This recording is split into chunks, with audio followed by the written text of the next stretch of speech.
Bonjour à tous, chers téléspectateurs. Je vous souhaite la très bienvenue au sein de votre chronique À vous de voir. Aujourd'hui, nous vous présentons le thème de la première saison qui s'appelle Femmes et mariage. Et à travers ce thème, nous allons aborder plusieurs sujets, notamment le divorce, l'inceste et la vie privée, notamment. Mais pour aujourd'hui, le sous-thème choisi s'intitule Le rôle de la femme et des hommes dans le mariage.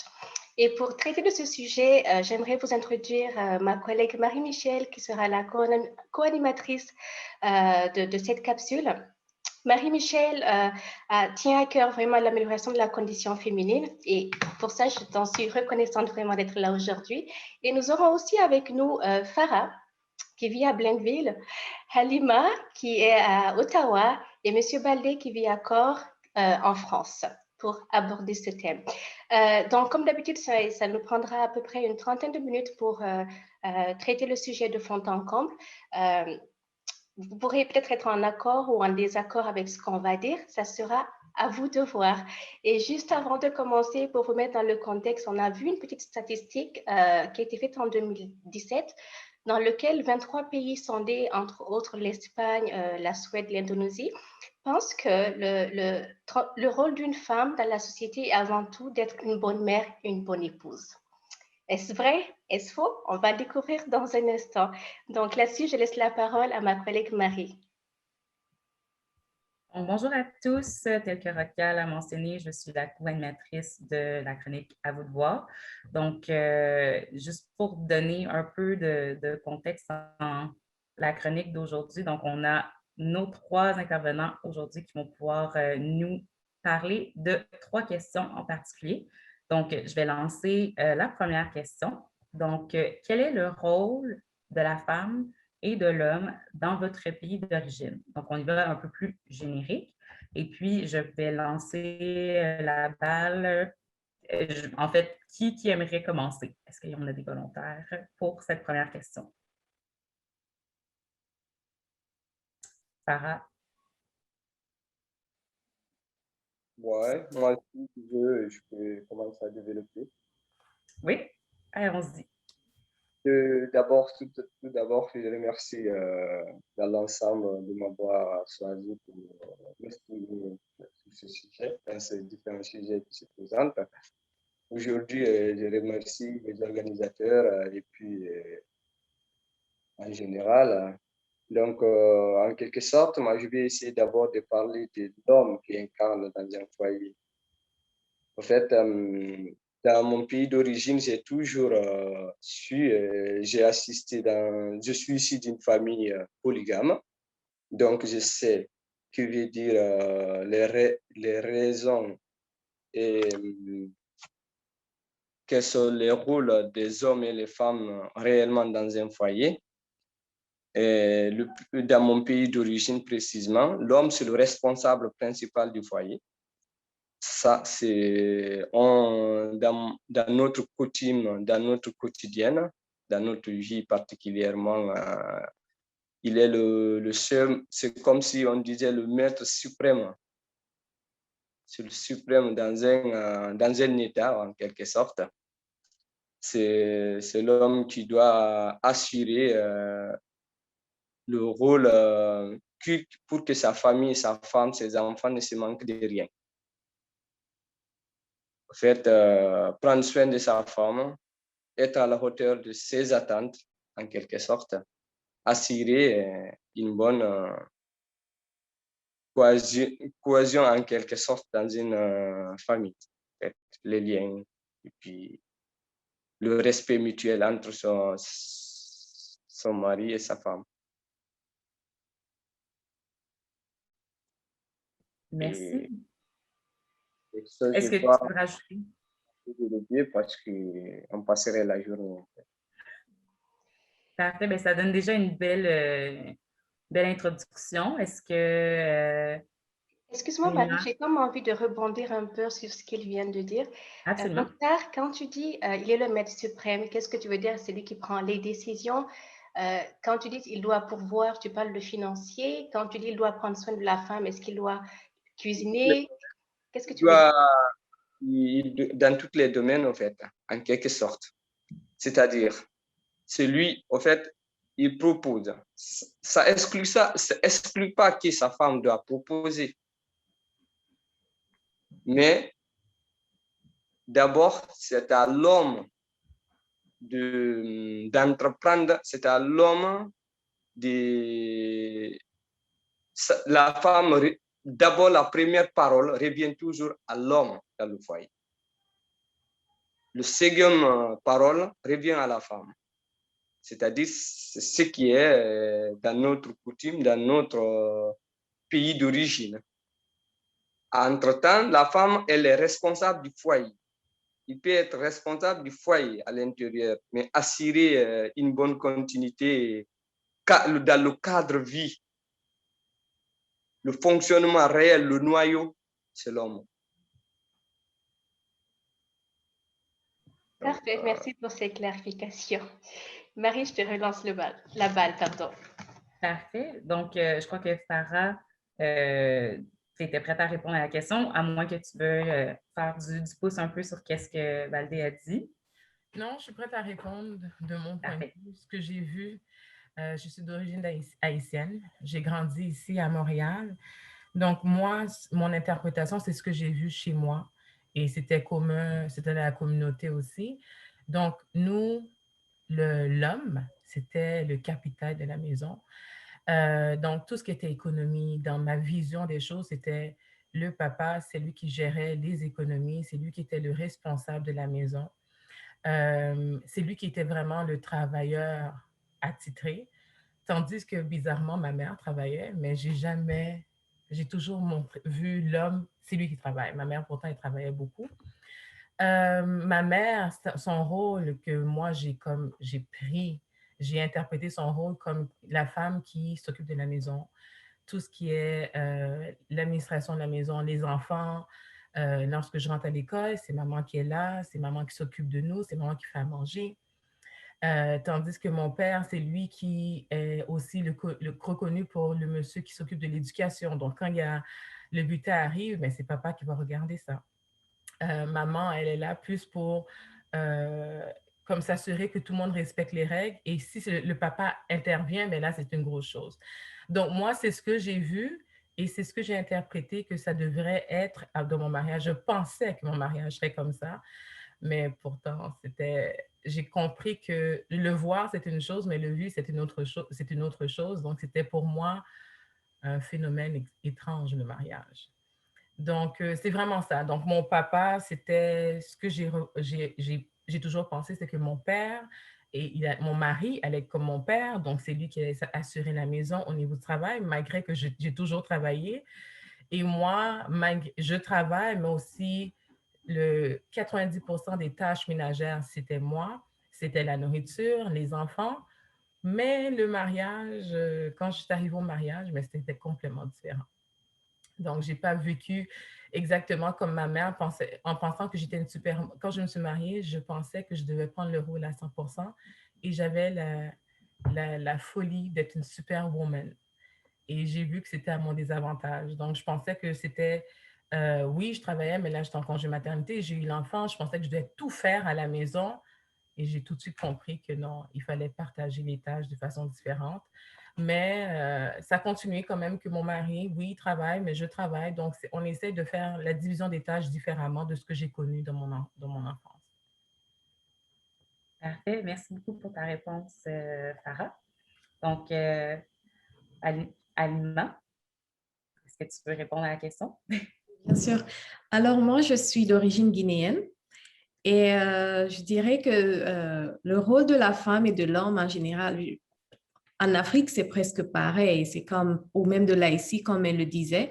Disons que chez nous, ce que j'ai vu, dans quoi j'ai grandi, ce que j'ai vu autour de moi, c'est que l'homme est le responsable de la famille, financièrement en fait. C'est surtout financièrement qu'il est responsable de la famille. L'homme, il sort le matin, il va au travail, il revient le soir. Et donc, il doit nourrir la famille, il doit leur donner un toit et peut-être aussi comme il doit faire en sorte que sa famille s'habille et ne manque de rien. Ok. Donc, financièrement parlant, c'est surtout ça. Mais la femme, quant à elle, elle peut jouer un double rôle, que ce soit financièrement et aussi maintenir l'ordre de la famille. Je ne sais pas comment trop expliquer ça, mais disons que même si elle travaille, elle doit aussi faire en sorte que le repas soit prêt. À n'importe quelle heure de la journée, il faut en tout cas faire en sorte que tu aies une bonne ou que toi-même tu sois présente. Il faut que tu fasses en sorte que oui, la famille se nourrisse. Aussi que la maison soit propre, disons que tout le monde soit satisfait en gros, ok? Donc, même parfois, tu vois dans les familles là-bas que il y a des femmes qui travaillent, même si on dit que l'homme est celui qui doit subvenir financièrement, mais il y a beaucoup de choses que l'homme ne fait pas. Donc, elle est obligée de venir à la rescousse et comme ça, de soutenir un peu son mari, même dans l'ombre. Vous voyez ce que je veux dire? Donc, en gros, c'est ce que j'avais à dire par rapport au rôle de l'homme et de la femme en résumé. Excellent. Merci beaucoup pour 3 excellentes réponses. Je vais passer la balle maintenant à Rokia pour la question numéro 2. Parfait, merci beaucoup. Et merci Halima pour ce que tu viens de partager aussi, parce que justement, on avait lu dans un blog qu'il y a un guide de bonne épouse. Et les 3 points qui ressortaient, c'est que c'est le premier, faire en sorte que le dîner soit prêt. Ne pas accueillir son mari avec des plaintes et des problèmes, c'est pas bien vu. Vous n'êtes pas une bonne épouse quand vous faites ça. Puis le 3e, c'est être propre en plus.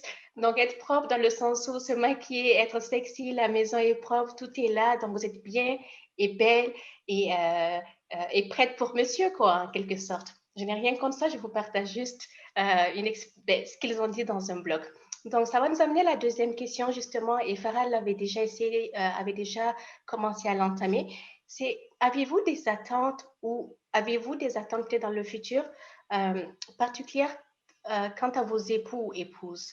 Donc, dans le mariage, selon vous, c'est quoi les attentes que vous avez en termes, sur le plan, sur la question des rôles et des responsabilités dans le couple?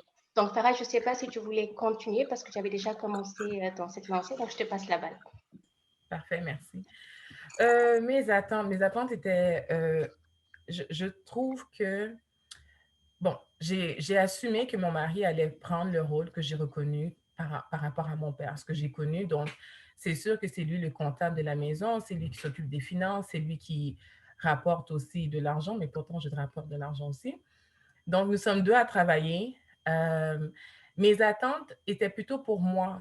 Je pense que j'ai mis la barre très haute pour moi, personnellement, parce que, bon, je me suis mariée, j'ai eu un enfant, congé maternité, donc on ne travaille pas. Le fait que je suis en congé maternité pendant 1 an, mais là, j'ai réalisé que les tâches étaient lourdes parce que, comme on a dit tout à l'heure, oui, tu travailles, mais entre-temps, quand tu rentres à la maison, c'est la course contre la montre pour faire à manger, s'occuper des enfants, les devoirs et tout. Donc, pour moi, c'était plus, oh mon Dieu, c'est difficile. Donc, mes attentes, c'était, je voulais que mon mari soit celui qui va m'aider aussi. Mais ça m'a pris un processus parce que en moi, je pensais que c'était ma responsabilité à moi personnelle. Donc, je pensais que, comme j'ai dit tout à l'heure, je me prenais pour une superwoman. OK. Alors, je faisais à manger, je m'occupais des enfants, je préparais la nourriture, il arrivait, la nourriture est là. Mais après ça, j'ai réalisé, non, ça n'a pas de sens, je vais tomber malade. Donc, mes attentes ont changé. Donc, j'ai dû avoir une structure différente. Dieu merci, mon mari est quand même un bon bras droit, il m'aide. Donc, on a séparé les tâches différemment. Donc, je vais faire à manger, mais il va s'occuper des enfants. Au niveau des tâches ménagères, encore une fois, c'est sûr que tout le monde dit, oh, c'est 50-50. Écoutez, c'est pas vrai, c'est pas 50-50.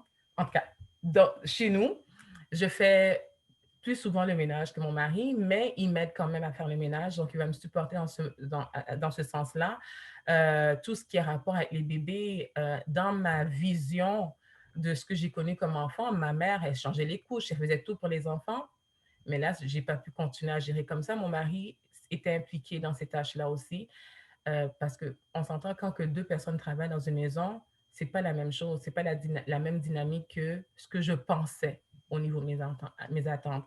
Donc, pour moi, j'ai eu un processus de changement et j'ai réalisé, comme j'ai dit tout à l'heure, que je n'étais pas superwoman et que j'ai besoin que mon mari s'implique dans les choses que normalement, dans ma vision, c'était la femme qui faisait seulement. Ok, intéressant.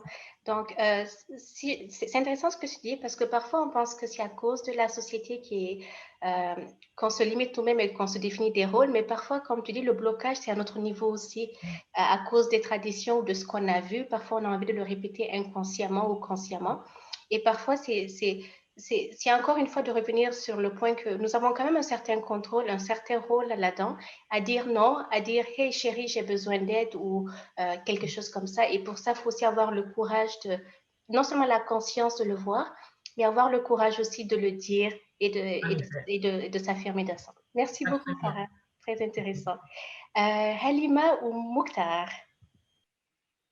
En fait, moi, en quelque chose, je vais prendre la parole là, parce que j'attends pas, en fait, j'attends pas trop.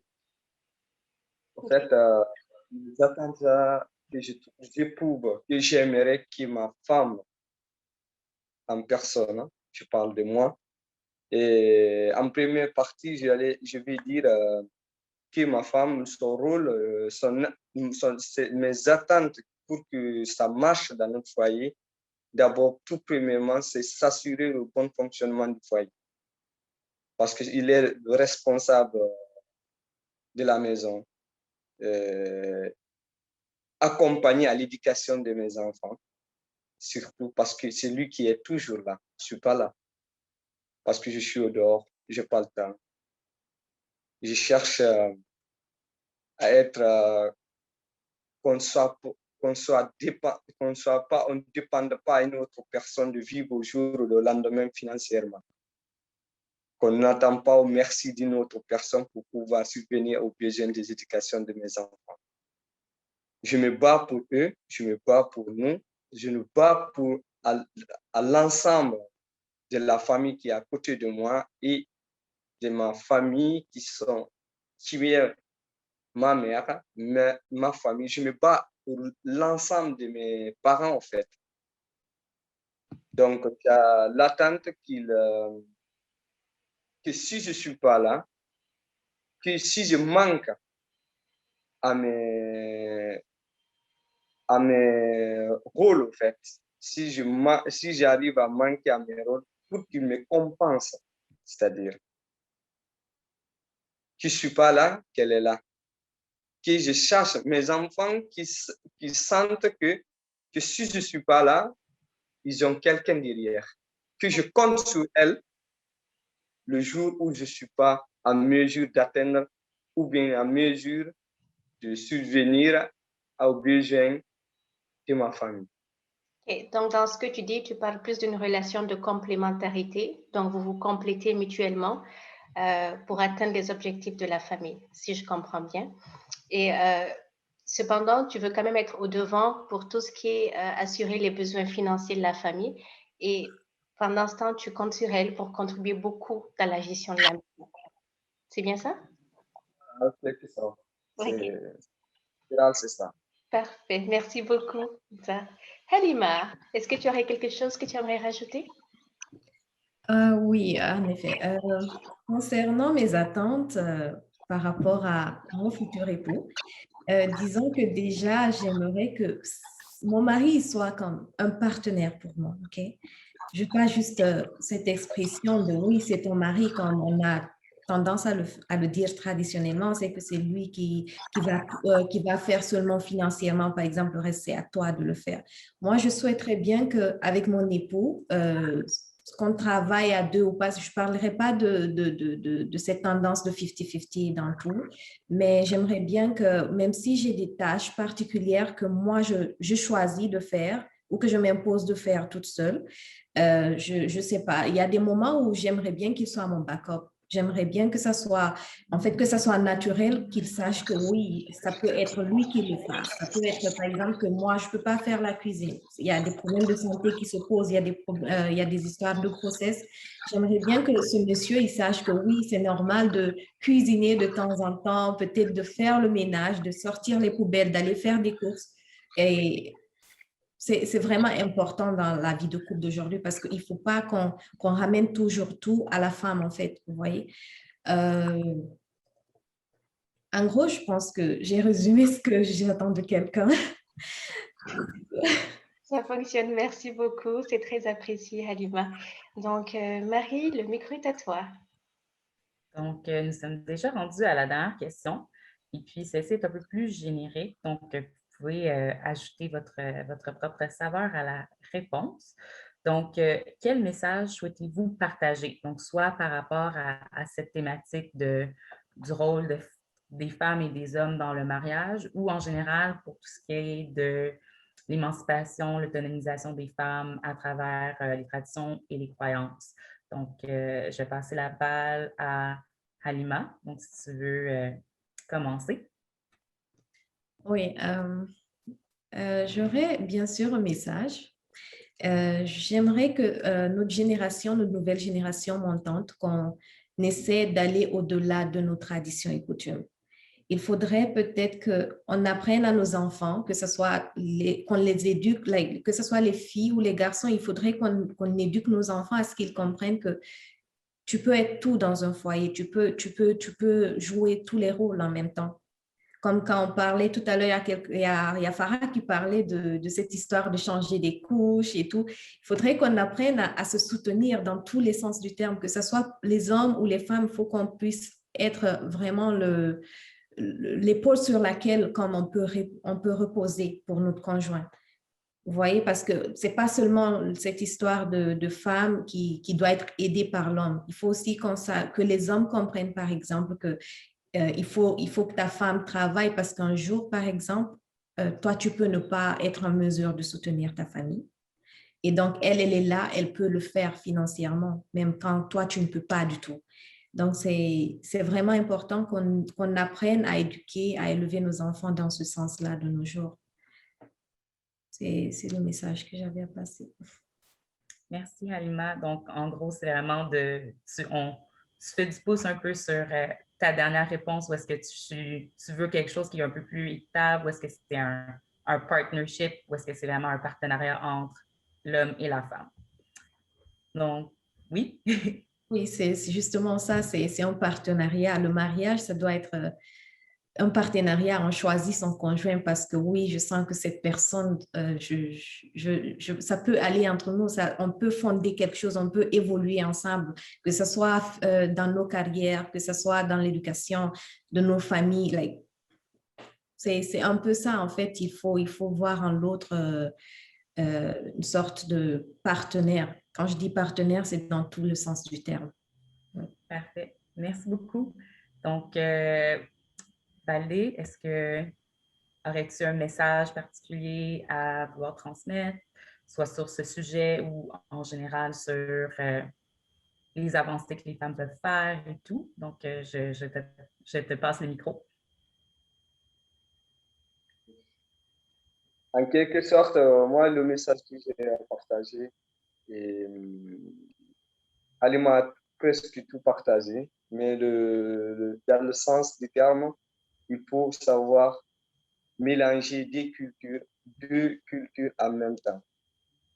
De ne pas oublier d'où on vient, il ne faut pas se lasser de ses origines au profit d'autres cultures. Mais il faut savoir faire la mixité des deux cultures pour que ça marche. Moi, j'aimerais bien donner à mes enfants cette mixité culturelle que j'ai tant souhaité. Moi qui vous voyez, je prépare. Je suis aventurier, ça fait des années. Je fais tout. Je sais préparer, bien manger. J'ai pris soin des enfants, de mes grandes sœurs et tout. Je sais m'en occuper d'un enfant. Je sais m'en occuper d'un foyer. S'il faut s'en occuper des enfants, envoyer à l'école, prendre soin de ces, laver la maison. J'ai commencé ça à l'âge de 10 ans. Donc, je sais comment ça roule. Mais, au fait, en même temps, il faut, en fait, se partager les tâches ménagères. C'est très, très important dans un foyer pour que chaque personne, parce que je vous dis, les tâches ménagères sont super. C'est une chose qui vraiment qui est difficile à assimiler dans un foyer.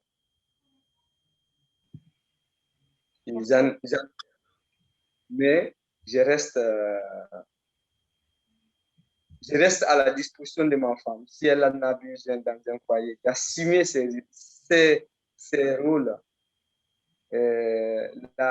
l'aider tant que je suis là, le moment où opportun que je peux être là, les week-ends par exemple. Et si je peux l'apporter, je suis entièrement à sa disposition. Mais par contre, je souhaiterais faire cette mixité. Faire comprendre, ce n'est pas ce que mes parents faisaient avant. Je sais, mes parents, ils attendaient que la femme s'occupe de la maison, ils cherchent de l'argent, ils viennent fatigués. C'est normal. Ça, je le comprenais, effectivement. Mais on vit dans un monde, il faut accepter. Et il faut être, j'empathie. Je vois comment nos mamans souffraient, en fait. Je me mets encore aux côtés de mon père qui se sortait le matin. Il ne pouvait pas revenir à la maison sans une baguette de pain. Il ne peut jamais dire non, je n'ai pas eu. Aujourd'hui, ça n'a pas marché. Il ne peut pas dire ça à ses époux. Non, à ses enfants qu'il voit traîner dans la maison sans nourriture. Parfait. Merci beaucoup, Mokhtar, pour ce beau message. Et désolée, Marie, je viens juste de voir la main de Halima, donc je vais juste lui laisser intervenir, puis après, je te relance encore le micro. Pas de problème. Merci. Je voulais juste revenir sur ce que monsieur essayait de dire là.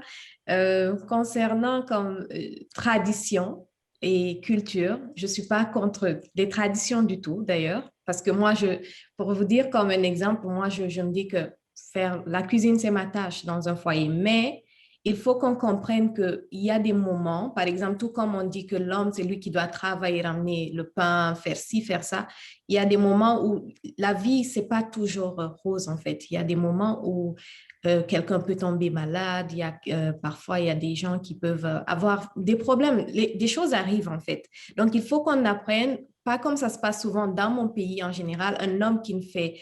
Il ne va jamais, par exemple, même quand il mange, il n'enlève pas l'assiette. Au pays, là-bas, je vous parle du pays, pas ici, mais ils ne vont même pas lever l'assiette. C'est comme si ça, c'est le rôle d'une femme de venir, par exemple, servir le mari seulement à lever. Il ne va même pas toucher à une cuillère, en fait, vous voyez. Et c'est ça qu'il faut qu'on change un peu, qu'on comprenne qu'on n'épouse pas une femme pour avoir une bonne, par exemple. Elle le fait parfois peut-être par plaisir parce que, ouais, elle sait que c'est sa tradition, c'est ça qui est normal. Il faut cuisiner, il faut prendre soin de son mari, de ses enfants. Mais après, nos hommes aussi, ils doivent un peu évoluer en sachant que c'est pas une esclave ou une bonne qu'on a à la maison. C'est par amour qu'on fait certaines choses et que parfois, nous aussi, nous pouvons aider par amour en tant qu'homme, OK? Eux, en tant qu'homme, ils doivent aussi apprendre à s'investir dans ces mêmes rôles. Vous voyez, dans ces mêmes rôles en tant qu'homme, parce que, ouais, c'est ma femme, parce que je la vois, elle est fatiguée, parce que je l'aime bien, parce que je veux qu'elle se repose, d'accord? C'est ce que je voulais ajouter à tout ça. Merci, Halima. Donc, juste pour récapituler, en fait, les points qui ont été faits pour cette question. Donc, on a le côté partenariat, donc vraiment se soutenir les deux, avoir un certain équilibre entre le partage des tâches, mais le soutien aussi autant physique, moral que dans les tâches à la maison.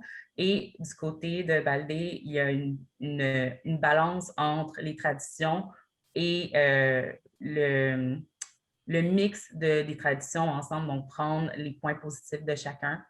Et puis, cette ouverture aussi à être un peu plus flexible et puis voir comment s'adapter. Donc, c'est les thématiques que j'entends dans les deux réponses. Et puis, pour finaliser le tout, on va passer le micro à Farah, voir un peu ce que toi, t'en penses. Est-ce que tu as un message à partager par rapport à ce sujet-là aujourd'hui? En fait, les deux ont tout dit ce que je pensais. Pour moi, le mariage, c'est deux personnes qui font ça. Donc, on est en unité. Donc, l'unité du couple, il faut que tout le monde s'entraide. J'adore les traditions parce que dans ma philosophie, il y a des tâches qui sont pour les hommes, il y a des tâches qui sont pour les femmes.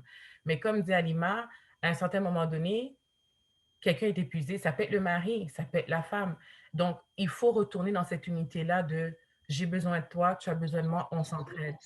Et comme quand on a des enfants, puis surtout quand on est ici, au Québec, c'est pas la même mentalité. Quand on est dans les pays étrangers, c'est plus tout le monde s'entretient ensemble, tout le monde se tient ensemble pour élever les enfants. Mais ici, c'est plus individualiste. Donc, dans ma maison, c'est papa et maman qui doivent ensemble se mettre ensemble pour que les enfants puissent grandir et avoir un certain type de protocole, respect et tout ça. Donc, ça revient avec mon idée de le mariage, au fond, c'est il faut l'unité. Donc, l'unité, c'est j'ai besoin d'aide, mon mari, j'attends à ce qu'il me supporte. Que ce soit, moi, peut-être j'ai changé peut-être 2000 couches, mais lui, il a peut-être changé 1200. C'est correct, mais j'ai besoin de ce support-là parce on est trop, ici, c'est toi et ta famille, c'est trop individualiste, donc tu as besoin du support du mari, tout en respectant les traditions. Donc, je suis au courant que je ne jette jamais les poubelles, c'est toujours mon mari. Des fois, ça peut arriver que c'est moi qui jette, mais c'est ça, c'est son rôle en tant qu'homme pour moi. Et lui, il ne fait pas à manger. Il n'est pas un cuisinier. Bravo, Baldé. Mais c'est correct comme ça. Mais je reviens toujours à l'idée de, il faut avoir cette unité-là dans un couple. Et le mariage va fonctionner si on le voit, comme Alima a dit, c'est un partenariat. Une unité, partenariat, c'est-à-dire qu'on est ensemble, on vise le même but, c'est de s'entraider et d'élever les enfants dans une droiture quelconque. C'est comme ça que je le vois, pour la réussite. Merci beaucoup, Farah. Donc, juste pour récapituler ton point et puis faire un petit pouce sur les réponses que tu as eues un peu plus tôt.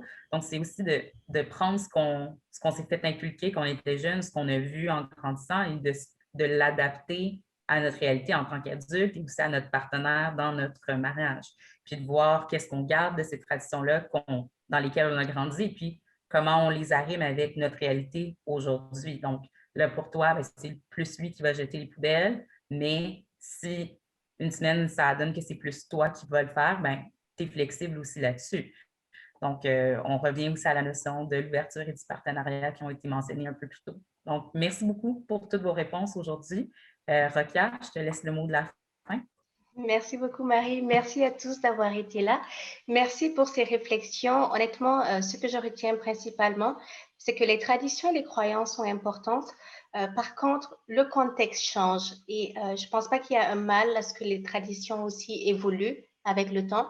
L'idée n'est pas de les nier, mais de trouver un équilibre dans tout ça, un équilibre qui nous convient parce qu'on a chacun nos réalités, on a chacun des partenaires différents. Donc, l'idée, c'est de voir avec son partenaire pour trouver comme un équilibre là-dedans. Et j'ai beaucoup aussi entendu l'idée de partenariat, de collaboration, justement, d'unité. Et je pense qu'on devrait retenir tout ça. Peut-être que vous allez être en accord ou en désaccord avec ça. Ça sera à vous de voir. Faites-nous part de vos commentaires, de vos suggestions. Et on vous dit à la prochaine. Mais juste avant, je tenais vraiment beaucoup à remercier ceux qui nous ont soutenus pour le lancement de cette première saison. Donc, notamment Her Baby. Si vous avez envie d'avoir une coiffure extraordinaire, chic pour cet été, Benilda est vraiment une ressource extraordinaire. Elle fait la magie avec ses doigts. Et l'autre partenaire vraiment qui nous a soutenus là-dedans, c'est Nafamoni. Donc, c'est eux qui nous soutiennent avec la première saison. Donc, ça, c'est pour vraiment faire vos transferts d'argent d'une manière simple, du confort de votre maison. Si vous voulez envoyer l'argent en Guinée, au Sénégal, aux États-Unis, de la France, vice-versa, au Canada, juste communiquer avec eux. Ils sont géniaux et comme je vous dis, c'est facile, c'est simple et c'est accessible. Merci encore une fois pour tout et on se dit à la prochaine. Au revoir.